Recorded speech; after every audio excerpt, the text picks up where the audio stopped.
तकरीबन 3 दहाइयों तक दुनिया ये समझती रही कि वो मर चुका है, मगर उसके जहन में जंग अभी खत्म नहीं हुई थी। 1972 में गुआम के जजीरे पर 2 शिकारी झींगों के जाल देख रहे थे कि झाड़ियों में उन्हें कुछ गैर मामूली सा नजर आया। वो समझे कि कोई जानवर होगा, मगर करीब जाकर वो हैरतजदा रह गए। वहां एक निहायत कमजोर, खौफजदा इंसान खड़ा था, जिसके जिस्म पर हाथ से बने फटे पुराने कपड़े थे और हाथ में बांस का एक सादा नेजा था। उसका नाम शुइची योकोई था और वो ये समझ रहा था कि अभी सन 1944 ही चल रहा है।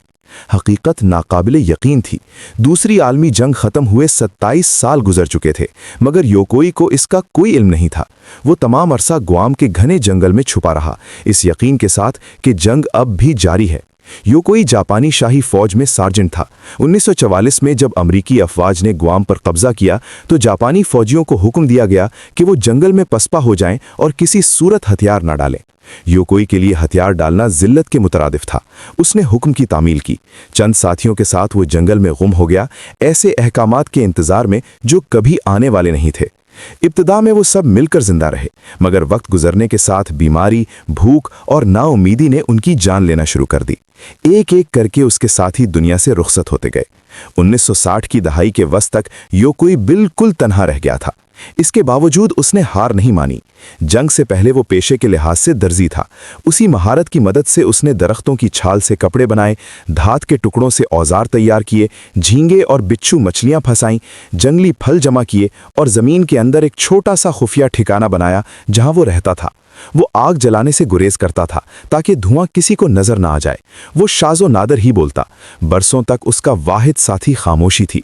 1950 की दहाई में गुआम पर पंफलेट्स गिराए गए जिनमें ऐलान किया गया था कि जंग खत्म हो चुकी है, मगर योकोई ने उन्हें दुश्मन की चाल समझा।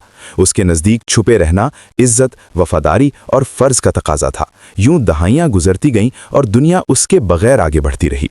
जब 1972 में वो आखिरकार दरियाफ्त हुआ तो उसका वजन सिर्फ 80 पाउंड यानी तकरीबन 36 किलोग्राम था। उसे खौफ था कि हथियार डालने पर उसे सजा दी जाएगी, मगर इसके बरक्स जापान में उसका इस्तकबाल गैर मामूली इज्जत के साथ किया गया। वो बर्दाश्त, इस्तिक़लाल और बका की अलामत बन गया। लोग उस शख्स को देखने के लिए जमा हुए जो जंग के एक मुंजमद लम्हे में जिंदा रहा, जबकि दुनिया नई तामीर और तरक्की के मराहिल से गुजर चुकी थी। सहाफ़ियों के सामने खड़े होकर योकोई ने निहायत आजिज़ी से कहा, मुझे शदीद शर्मिंदगी के साथ वापस आना पड़ रहा है। ये अल्फाज पूरे जापान के दिलों को छू गए।